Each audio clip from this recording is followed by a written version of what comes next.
overlap of the motor supply through the fascicles and axons into the muscle, like how in rhizotomy we find that there is an overlap despite we going from L2 to S2 from 50% and even 75%, the sensory problem is not there because of the overlap. So it cannot happen if carefully the things are done. Over. And the last question is, when you do SMF, how do you really look at what are the sensory problems a child has? Is there a separate assessment for that before you even do the SMF? No, I must tell you that we have not looked into any time about the sensory assessment, and that should be the next step by us to look into it. Our patients have the resistant harmful spasticity or dystonia to such an extent that perhaps we go ahead and perform our surgeries and get these results which I have shown you. But how much is the sensory one, if present, can be improved after the surgery and can help for the hands is really a good question and has to be looked into well. Sir, sorry, there is one last question.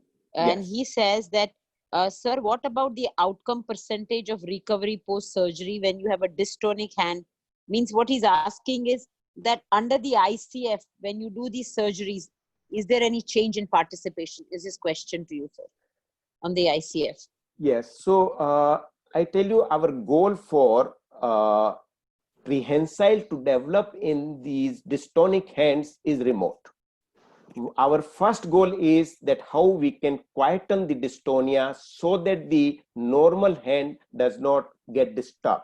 There are the children who have to sit with the dystonic hands under the bottom and then use the normal hand during examinations. So that is one of the important goal. Second is the hygiene, as was also discussed very much, that the cutting the nails is important. Third one is the when they are in the society going into the crowd, they should not be hitting the other people around. So what I'm trying to say is that the goals here are less of the prehensile fine improvement of the hands.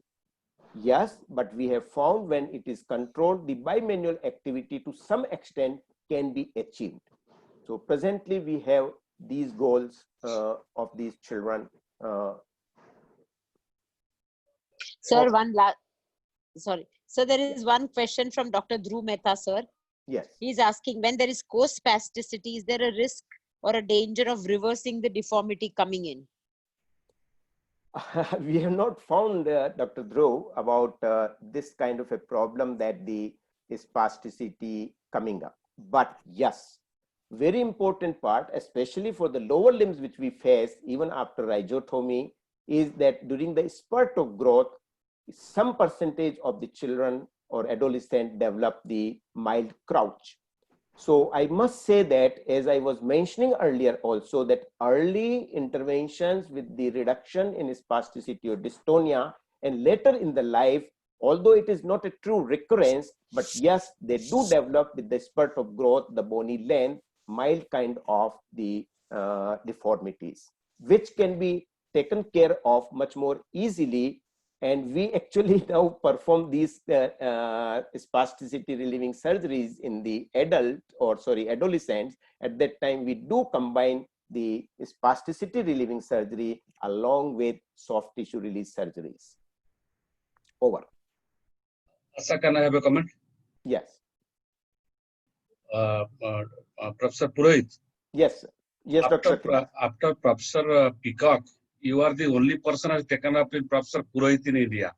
Why is anybody has not taken up these procedures so actively as you have taken? Means why it has not been popularized? Whereas orthopedic surgery is a little bit popularized. That is my question. So, now the first question will go to the orthopedic surgeons directly, that what do they think about that, why still the orthopedic surgery, what doubts they have about the spasticity relieving and as and when required later on about it. It is not that the surgery is not being taken by many of the other neurosurgeons. In few places, few cases, people have tried. But I think the main thing with the neurosurgeons being the only around 3,000 in the country, they are much more for the emergencies, the traumas, the tumors, the aneurysms, like this. Because in my department itself, we had so many of the residents who have undergone training, plus at the same time the research, their publications, their thesis. But I feel that selection of the cases in these is so important that perhaps the clinical expertise nowadays, which is reducing, is causing a little fear in them that the patient or the person or the individual might deteriorate. So selection is one of the thing. Otherwise, neurosurgeons, the surgery is very easy. It's not at all difficult one. So one, I think perhaps the overloaded with many of the other surgeries. Now the spine is also taken up by the surgeons. And second is the clinical assessment challenge, the selection. Anybody else has any kind of a thing? Because it is worldwide. There are so many surgeons are doing these spasticity relieving surgeries in USA, and there are many others in the other countries too. Thank you, sir. Over. Thank you, sir. So, we agree that it's a combined, though it is known as cerebral palsy. Of course, there is an orthopedic element and a neurological element, and there is a rehab element. And it's like five blind men trying to explore an elephant. The story is like that. And the sessions like these actually open up the bandages over our eyes and also allow us to look the other point of view. So this will be explored very well in the next session where Dr. Chasnal is going to present a case, and then we will look at different aspects, how to assess this patient, how to think about orthopedic surgery for this patient and neurosurgery for this patient, and above all, the rehabilitation, patient satisfaction, and participation and family-centric orientation.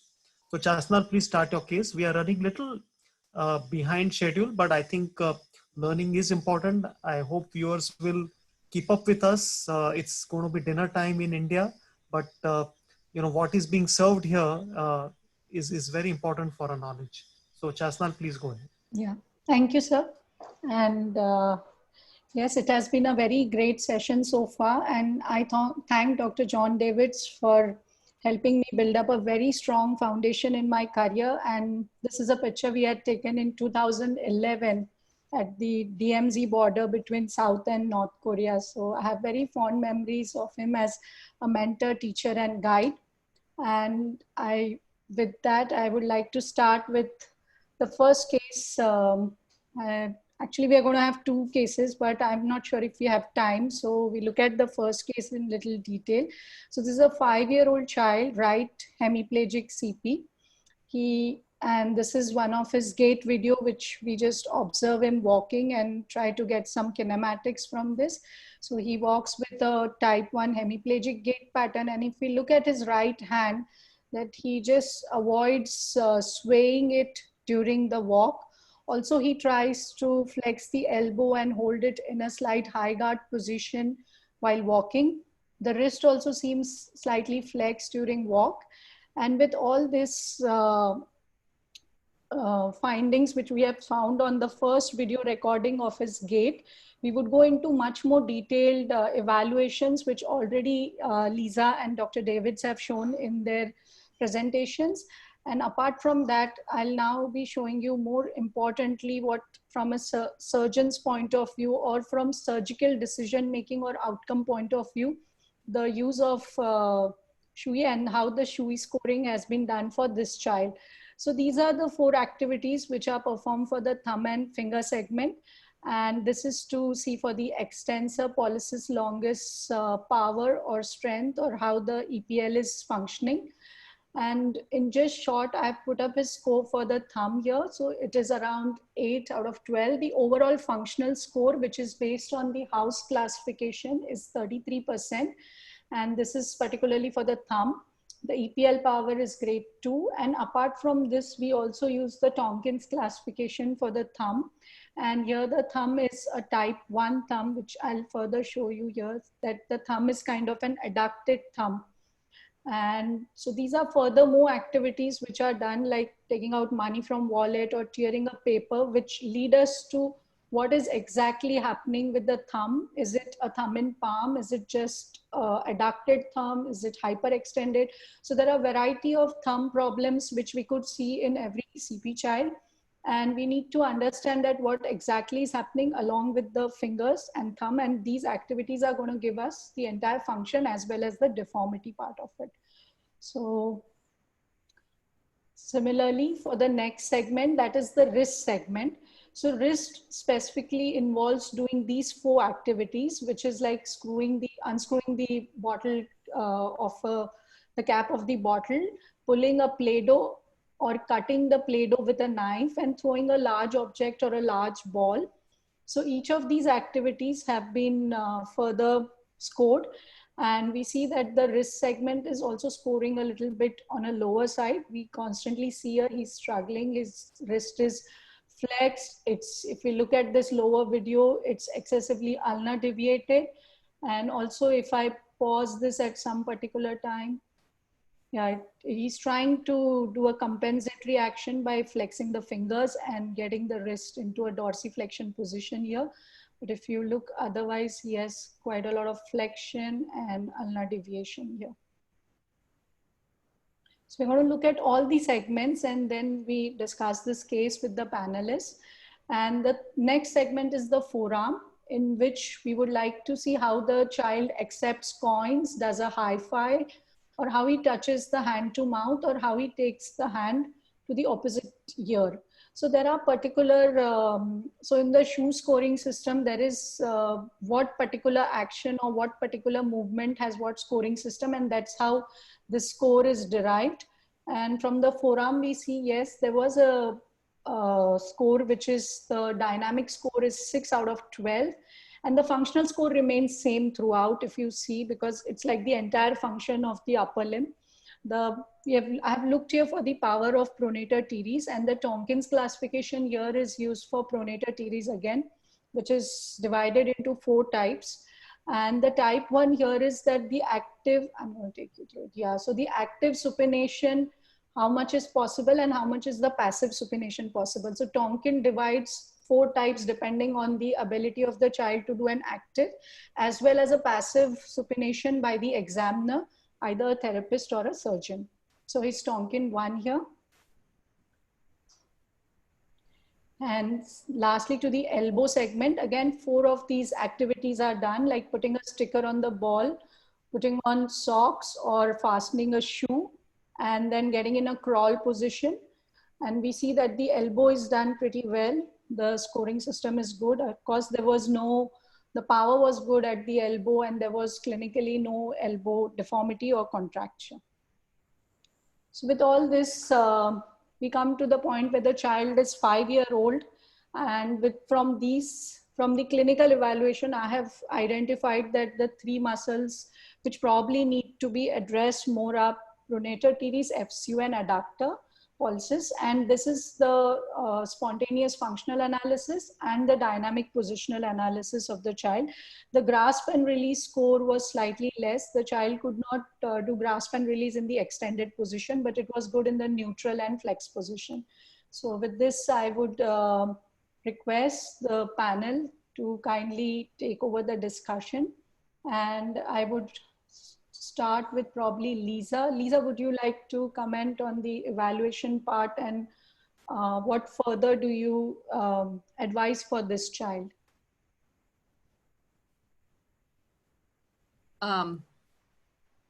Yes, I think excellent job of using the shoe.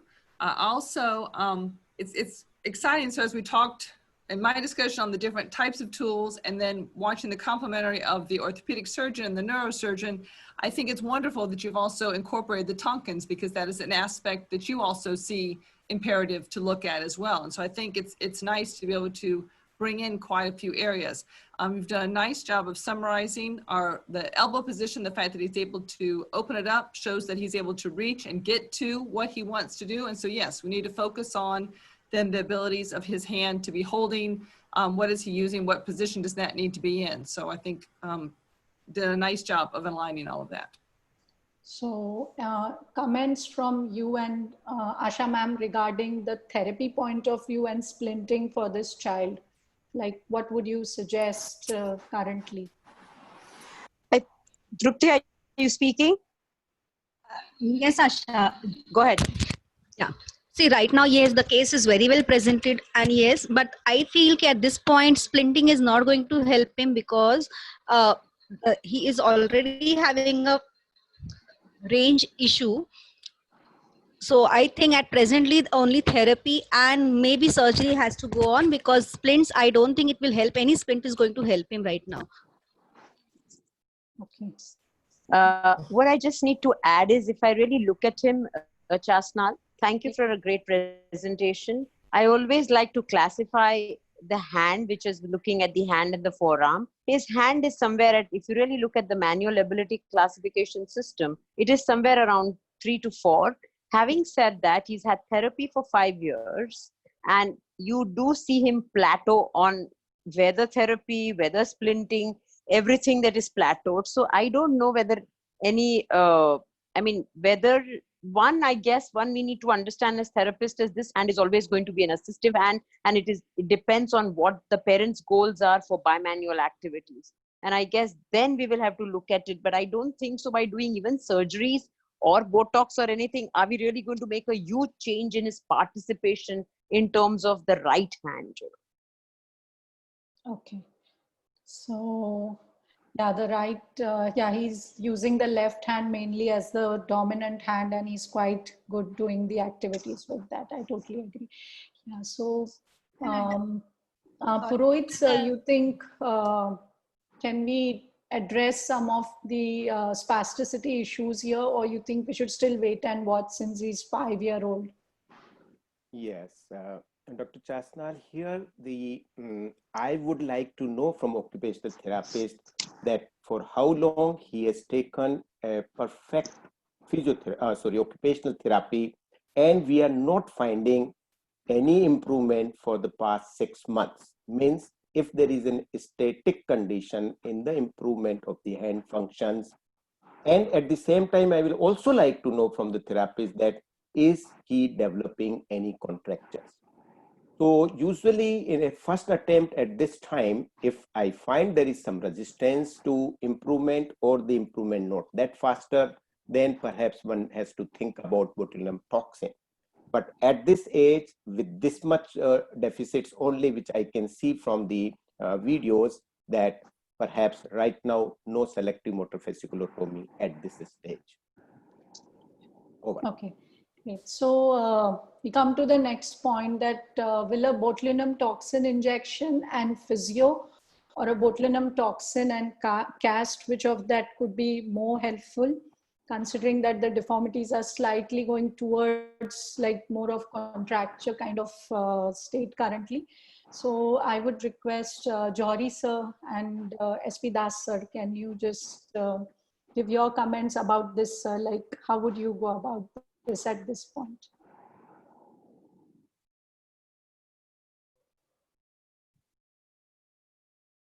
I will wait up to 7 years. I will not do anything now. Okay, sir. Johari sir.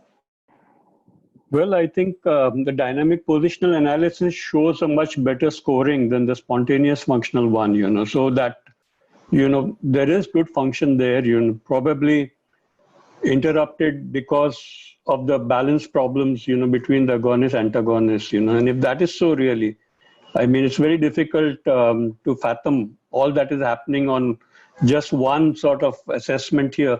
We definitely would do repeat assessments, and then we would know what is happening with this child, But if there is a possibility of restoring a better balance by the use of botulinum toxin, I would definitely go ahead and do it, So, Dr. Davids, we'd like to have your opinion on this. Yeah, thank you. Beautiful presentation, great comments. I agree that there has to be communication between the different providers and the family here. I am closest Dr. Johari's position that I think that there is more possible function here than we're seeing.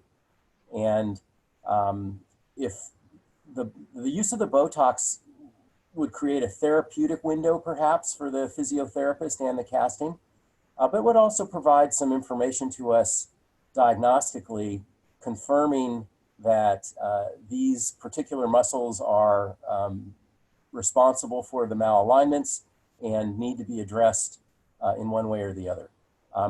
But I think that at this point, as the orthopedic surgeon, I'm still wanting to understand a little bit better about where the child has been, where he's going, and as I mentioned, there's the gait issues to consider as well. Yeah.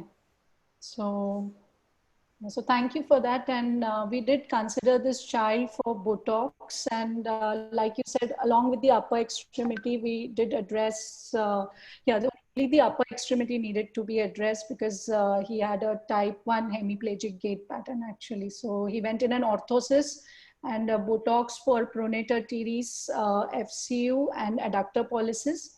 And he was doing really good. And this, so I'm going to maybe show a few videos of him and then maybe move to the next case because he was due for a constraint induced plaster during this vacation. And because of the corona, he couldn't make it, the pandemic, he couldn't make it to the hospital for a constraint plaster. So, okay. And he did show a very good at 8 months. So usually we perform a repeat shoe scoring at 6 months post-op. And at 8 months, he did show improvement in the dynamic positional as well as the functional analysis. And post the vacation CIT cast, he was due for another shoe evaluation, which probably we look forward in coming months. So that was about case 1. And now we have a case 2, a similar age child who has never undergone any therapy. And he has much more deformities. If we look at he has deformity of the feet. He has much more high guarding of the upper extremity. There are mixed like weakness as well as spasticity, which I'll take through in the further videos of the upper extremity. I'm sorry about this.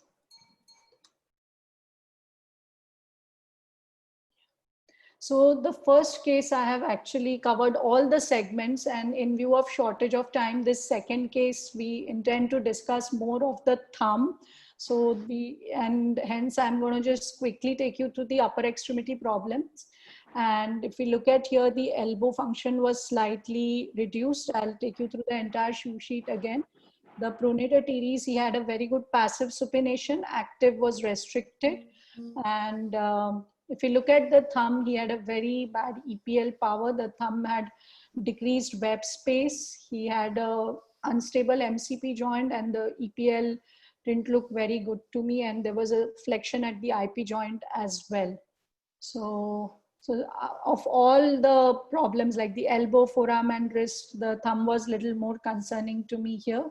And yes, I put some other activities as functional activities as well. So this was the functional score. He's around 40. And if you look at the dynamic positioning, again, the thumb and fingers are quite affected, along with followed by the wrist and forearm and even elbow.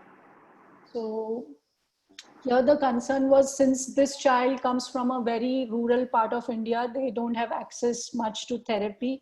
In fact, I don't know even he's wearing this sock for us here, but I am not sure how much does he usually wear a socks in his regular life, because he doesn't come from that really good background where he can afford a therapy or splint or some sort of treatment.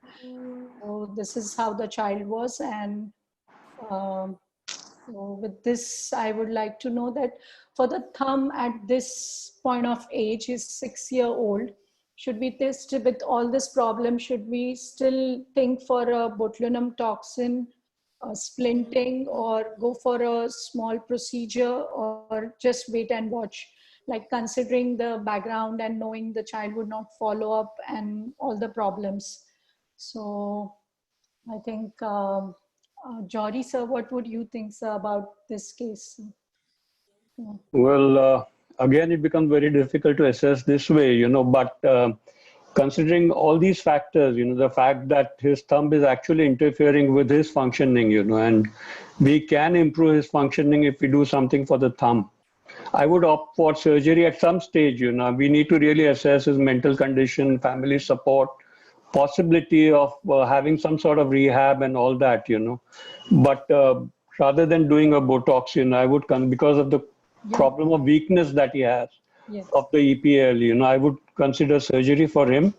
Maybe if you want to pull on in your assessment, if this is not the right time, you could splint him, but definitely some stage surgery will be required in the form of a release of the adductor the first web space and doing something to the drop of the IP, so which would mean that you reroute the EPL to give you abduction and extension, as well as, he's too young to do a fusion surgery, but maybe if he comes later on, you might need, because of the persistent drop, you may need to do something of that sort, Also, as I note right at the bottom of the slide, you mentioned a MCP instability. Now, what is that, Actually, I have another subsequent slide where there's a video where we see that the MCP joint is kind of unstable.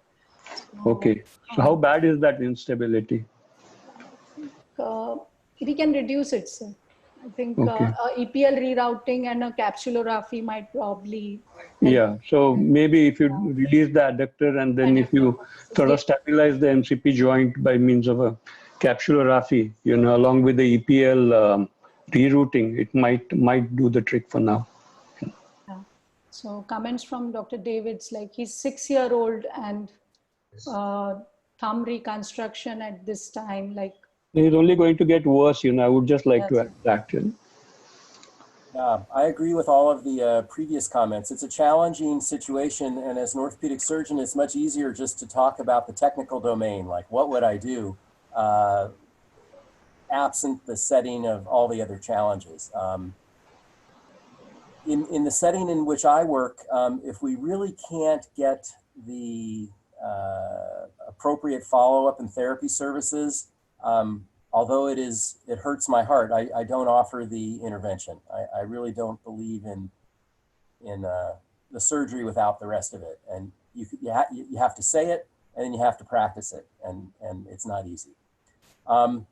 If we move on, if it was a more ideal circumstance, I think, and we talk about the technical domain, my experience has been that in the absence of MCP stability, pretty much everything else I do doesn't work out very well in the thumb. So that has to be achieved one way or the other. And I'd be curious to hear what my colleagues have to say. I've had limited experience with the capsulodesis and the sesamoidesis as described by Tonkin, I believe. Short term,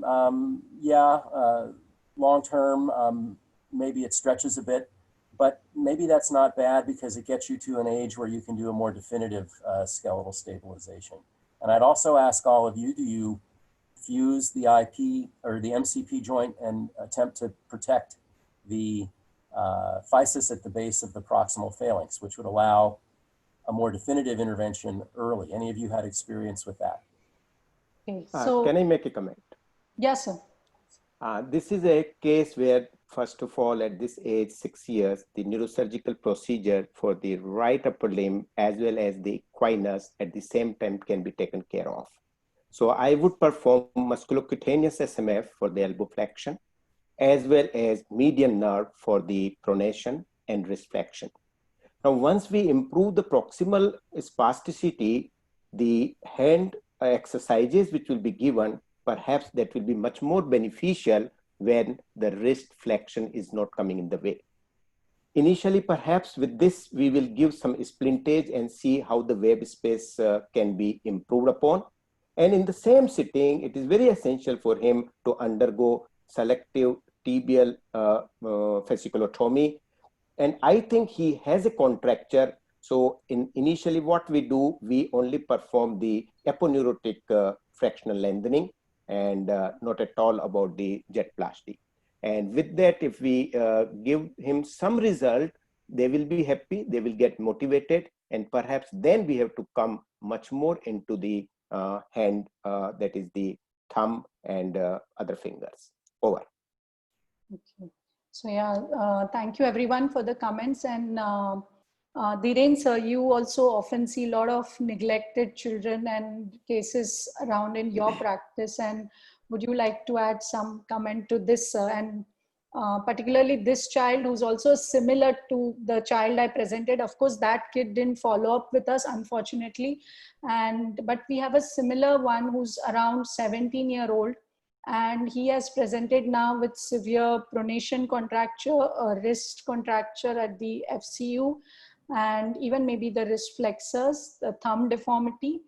And so we start with you, sir. Like, what do you suggest? Like, if we don't address the thumb at 6 years of age, would we always see them going into such severe deformities, or like, should we address them then and then?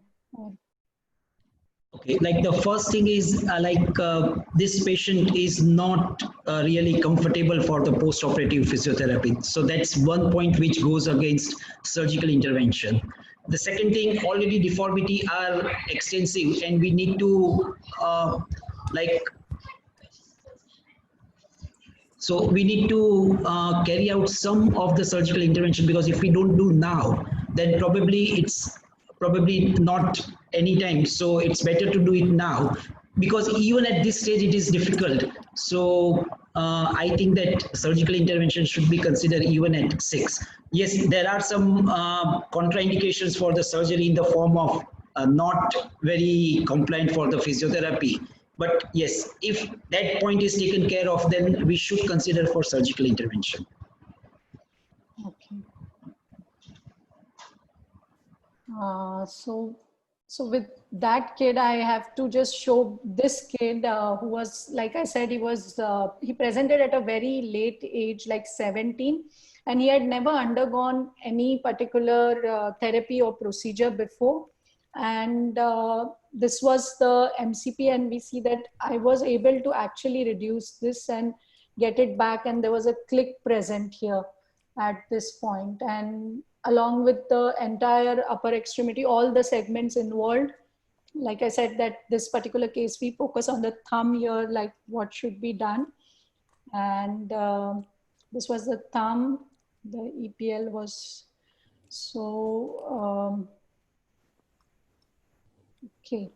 So maybe we can have a quick discussion with, so I'll just take through maybe what we discussed, like what would be doing, like Jory sir mentioned that a webplasty at a younger age is a good option, adductor pollicis release, capsulorrhaphy or an EPL rerouting. And like Dr. Davids mentioned that he has his own apprehensions about how much the capsulorrhaphy really helps in the kids with an MCP instability. And this child whom I've just shown, he underwent an entire Semmel's along with this particular part for the thumb. And I can skip and this is how post-operatively his thumb looked.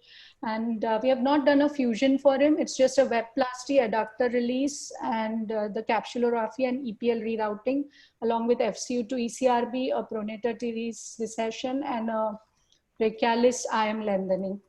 And this was the elbow, and that's the thumb abduction and extension, the wrist and the transferred EPL working wonders. Actually, I did have one of his videos, if it runs. No. So this was the pre-op, and that's the post-op. He's able to do an amazing fist and open it as well.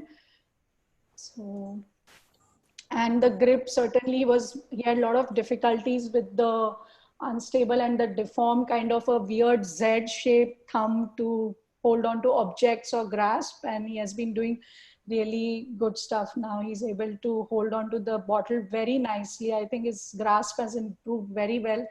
And he has done functionality very good. He currently drives a motorbike also, which I felt really good that he can control the wrist and thumb. And probably originally to begin with, he had a very good selective motor control, only that he was deprived of the therapy and the early age interventions, which he should have done probably.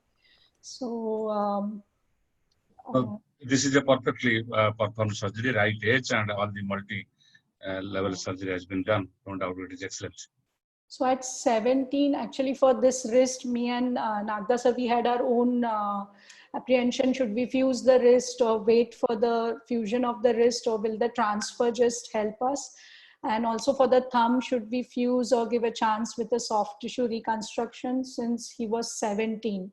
So like we discussed one of the age limitations earlier, Dr. Davids, you had this question that what particular age you would go for fusion. And like I said, that we have more of patients who are quite neglected and who don't get into the treatment program very young. So like we tend to delay a bit of arthrodesis with them because it's not probably what first time they want to hear for a big surgery or a bony procedure. So I mean, that was just our perspective or our Indian approach maybe to the neglected cases or the ones who are off therapy. So. Well, the outcome looks excellent at this point, and so I congratulate you on all of that. I would agree that you don't rush into wrist fusion. Yeah. The thumb MCP fusion seems like you can have more confidence in that. There's very little that's lost, and you know that it will hold up over time. Otherwise, I certainly understand your decision making. Okay. Yeah, so I think with this probably we can come down. I think that's for the end of the discussion. We did have one more case, but we have already overshot time, and we are just thankful to all the panelists for being here with us and helping us go through this case for discussion. And maybe we have more questions from the audience as well. I have one more thing. When we talk about the thumb and then the case for the young child that couldn't, would not be able to follow through with therapy or surgery really wasn't a possibility. And then even the older child, and when determining the wrist fusion or not, I think just the education of the families, of the child and all, to realize that that thumb, that instability is kind of impacting so much of the grasp and release activities. And so possibly the child that doesn't have access, but if you educate them into regards to the position of that thumb, a lot of times the families are very resourceful, and even the child, to figure out how can I stabilize that in something that I do or in my own environment. And so we can try splints and all, but then sometimes they kind of adapt that away. Likewise, when you're discussing some of the wrist fusion, that joint is already not really being used, or it already goes into that significant deformity and it's stuck that away. And so why not have it stuck in a position that can be functional? And sometimes when the families start realizing, oh, I'm not actually using that thumb in and out and in and out, it's always stuck this way. Well, if it's stuck this way, at least I have ability then to go against it. So I think that education component is such a huge component as well, if we have difficulty with offering some of the different interventions. Yeah, I think that's right. So from a motivated family and a child to a completely ignored or neglected one, it certainly makes a difference. Actually, the last case I did want to show one of the points which we discussed, that how a procedure improves the self-esteem or confidence of the child. And this was the girl, and that's how she walked into the clinic. She was 20 years old when she first came again. And this was the resting position of the hand, and she has undergone total 3 surgeries, 2 for the lower extremity and upper. And I think just mere the SCMLS and the procedures have really helped her become very confident, strong, and the entire family over the past 7 years, they have totally changed their outlook towards the child. And now this kid, she kind of participates in disability runs, and she's very active. And with the very good hand function, she makes this amazing paper collages where they tear the paper and she makes this. And this, in fact, the picture, the collage she has just sent recently, we did have a small kind of a celebration of her success in one of our last events in the clinic. And I think with this, I would just thank, because end of the day, all matters to us is that the kids who walk into our clinic should be functionally more independent, and they do good as they step out in the society, or maybe they are more inclusive and they are more confident and they develop more better self-esteem. So thank you, everyone. Can I have a question? Yes, sir. Yes. Whether flexor apponeurotic release is there still in the surgical armamentarium of the upper limb or not?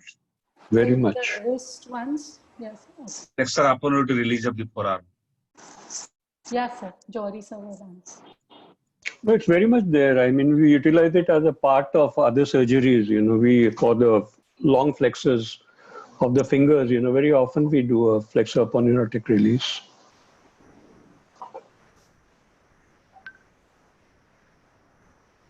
Okay, thanks, Chasnal, Yes, sir. Thank you, sir. for that case discussion. And we would at the end ask Dr. Ashok Johari to sum up the learning points from this webinar. What would be the take-home messages? Well, thank you, Taral. I think it's been a wonderful webinar, and that too in an area which is so challenging. The upper extremity, as we all know, has many, many functions. It's a sensory motor organ, and not only positioning in space, prehension, grasp, release, cosmesis, so much comes in, but it is a sort of an end organ, to do things and to function for activity, for participation, So we have touched upon a very, very important area in cerebral palsy, and the speakers have been excellent. I think Lisa started off with the tools, assessment, classification. Well, she signified the adage, which says that look before you leap, So she holds the surgeon's hand and says, okay, look here. Look at this very carefully, before you start doing something, because as surgeons, everyone knows, how aggressive we can get, So we now have, with all these classifications and scaling, a sort of ability, to record, ability to be more objective, and for research purposes, also, of course, see the post-operative gains or post-intervention gains by means of botulinum or other therapy, for example, but also, to record for research purposes. Of course, I have a few questions for Lisa. I would just leave her with those, and one of the questions is, of course, you have a post-operative situation where the person actually changes with time, You start with the immediate post-operative phase, and then he reaches a peak of function, So when would you say that the peak of function has been reached? Because you've been doing so many scorings, so you probably know, what happens over a period of time. So what is the natural history also, and when would you say for research purposes that, okay, this is the optimum, So that's one of the questions which has been sort of running through my mind, and the other question, of course, is inter-observer reliability, So does everyone agree, or is there a close sort of reliable correlation, between different observers, of the same level, of the same skills, that would be also another question, So for you, I'm sure you have the answers, but I don't think we have the time, to discuss these. But yes, this is some of the thoughts which actually come up, when we talk of this, Of course, John gave an excellent lecture. I think he sort of, in very great details, I think he went on building up that subject, right from the basics to what sort of surgery he does and why does he do it, At this point in time, I would just like to tell everyone, that when we analyze the upper limb or the lower limb, or we analyze any problem, in cerebral palsy, I think it becomes very important to think of the barriers in performance, So why is this chap not performing, with his upper limb?